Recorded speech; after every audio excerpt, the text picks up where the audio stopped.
All right, shalom, shalom, boys here. What am I doing? What am I doing?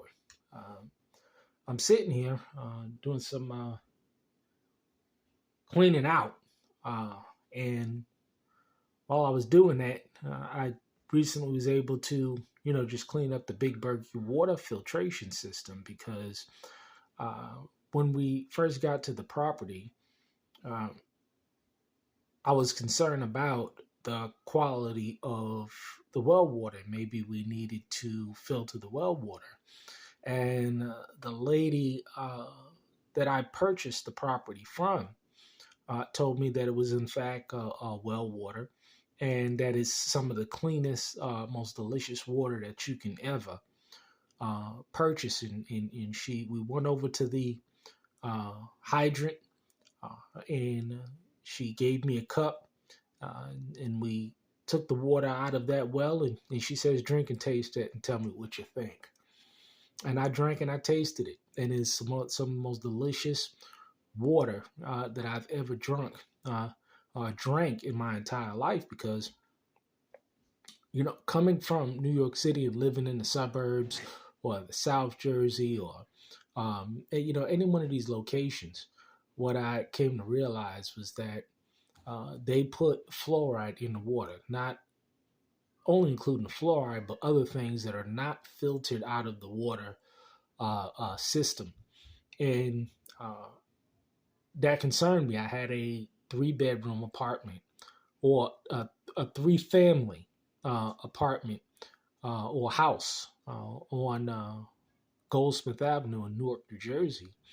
And I had to replace the pipes. One of the pipes burst in the basement, one of the water pipes, and it was an old cast iron pipe. And when I cut that thing open and saw inside of it, it was so much grime and gook. And I was like, man, this is the water that we're drinking. This is the water that we're bathing in.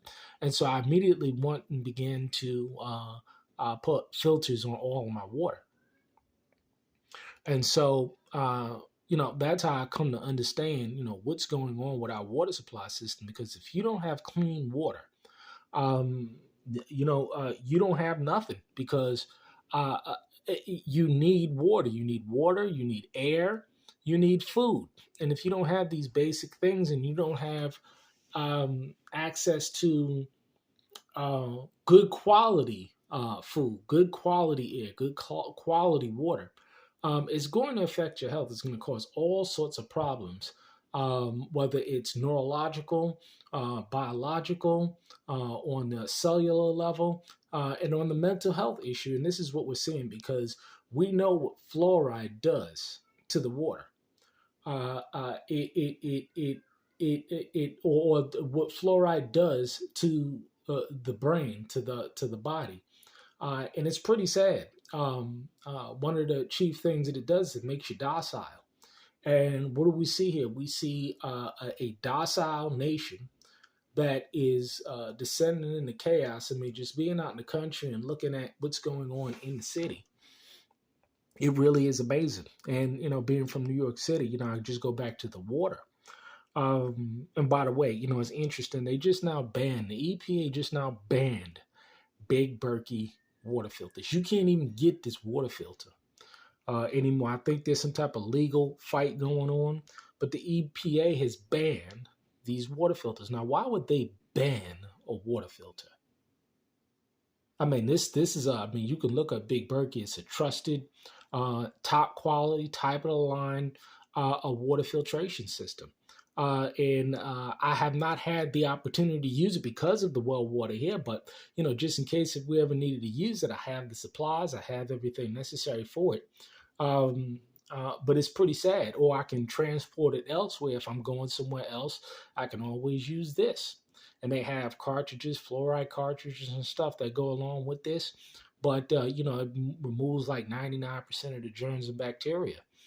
So the idea is that, if you got good, clean water, it'll give you good, clean physical and mental health. And what I've noticed going, places in Missouri, places in Illinois like Cairo or Mound City, Hatay,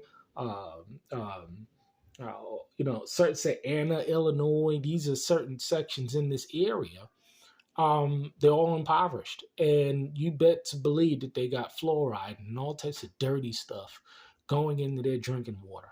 And it's a sad thing to see. And, it just brings me to uh, what's going on in New York City at this very hour, of the intense flooding that's taking place. And I'm from Brooklyn, New York, and so it's amazing to see the streets flooded, to see people's basement apartments being flooded.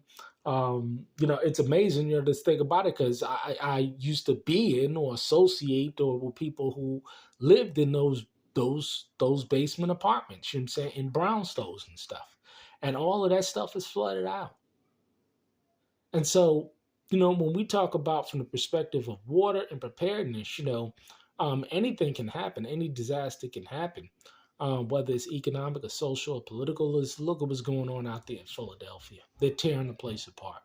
They're robbing store after store. It's pretty sad to see, but this is what's going on. And it's intensifying. It wasn't like this 5, 6, 7, 10 years ago. But now it's common to hear a group of young looters running in Apple stores just stealing stuff. I mean, you got the cameras, the cam of the videos of the people who themselves are doing these things, and you can see firsthand what they're thinking, how they're thinking, what they're concerned with, what their value systems are. You can tell they're talking in the videos. So you got this situation going on in New York where the water is already contaminated. I mean, the water is already contaminated via the piping system, because all of those old copper and old rust pipes and stuff, and a line is a water main line. It was always bursting in New York City. Being in New York, there was always a water main break here and there and there and there and there. The whole infrastructure is just going to shit. And so, you open up the pipes, you see what's in those pipes. You see all of the sediment, all of the rust, all of the lead, all of that stuff is in the drinking water. You can look at yourself, look at them take out a section of busted pipe in the New York City water system. Go ahead, just YouTube a video, and you'll see what I'm talking about. All of the rust and alignment. I saw it in New Jersey. I saw it in South. I saw it pretty much everywhere. Now you got PEX and CPVC and stuff like that. That stuff wasn't in widespread use back then, but you have that stuff going on right now, and it's better for the flow of water, but that them toxins are still in there, because it's harder for sediment to build up on CPVC or PVC or something like that, as opposed to galvanized pipe and copper pipe and stuff like that.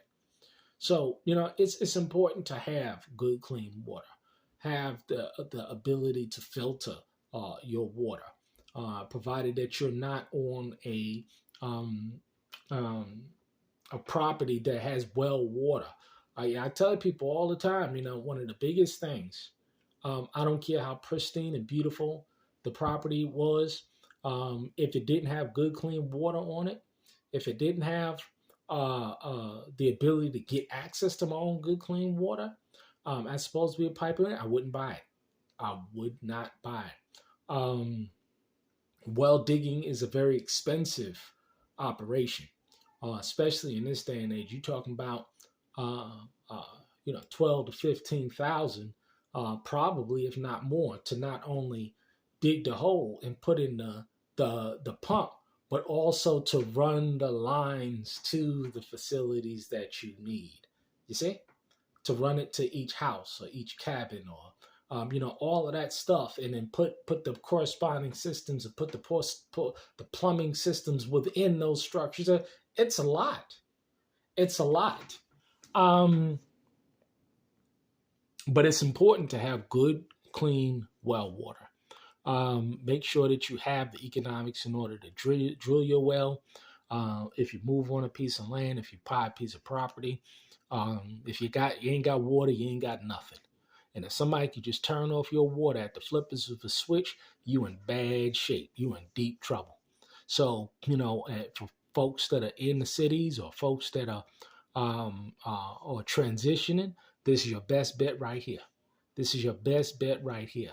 I mean, they run about $300, $400, $500, but it's a good investment. Especially if you're driving or purchasing that bottled water.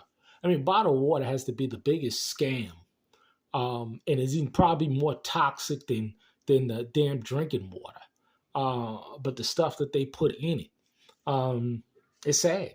It pretty is it's pretty sad, the state of the water supply in this country, and in the effects that it's having on the people. Um, but hey, for those who had the ears to hear, um, hey, get yourself a water filter. You can't get these. Can't get these. It's sad. It makes no sense whatsoever. But I'm pretty sure there's other good, high quality water filters that are out there. But store the filters, store everything that you need. These filters pretty much will last a lifetime, provided that you clean them properly, and they have instructions and videos out there on how you can make your filter so that you only buy one filter. You ain't got to continue to buy filter after filter after filter. Yes, these things can last a lifetime, provided that you are cleaning and that you are properly maintaining them. Um, Hey, it can be done. Yes, it can. I've investigated it. So I think this is one of the reasons why these things are so expensive, and why that they're banning them. Why would you ban a water filter? Think about that. But that's my morning rant. Uh, it's sad what's going on out in the city, and I hope folk, friends that are and family that's still out there, that they've heated the water and put back some food, but put back some water, purchase a water filter, or have had water filters installed, um, have some shelter in place, food and storage, and things of that nature to make sure that you're okay. Because some people, we prep for the big one, but it's the smaller ones sometimes that will get you. Shalom.